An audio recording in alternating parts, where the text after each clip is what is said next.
உப்பு தேவையான அளவு போட்டுக்கலாம். ஒரு சிட்டிகை மஞ்சத்தூள் எல்லாம் நல்லா ஃப்ரை பண்ணுங்க. அப்படியே போடுங்க, தக்காளி போடுங்க. வதங்கின பிறகு தக்காளி நல்லா ஃப்ரை ஆயிடுச்சு. இப்போ மிளகாத்தூள் போட்டு ஃப்ரை பண்ணலாம்.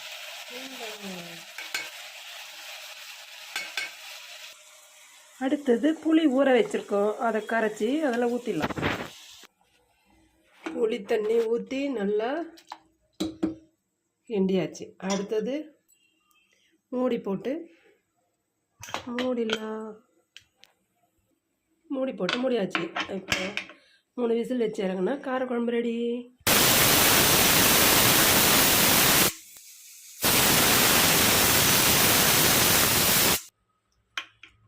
குழம்பு ரெடி ஆகிடுச்சு.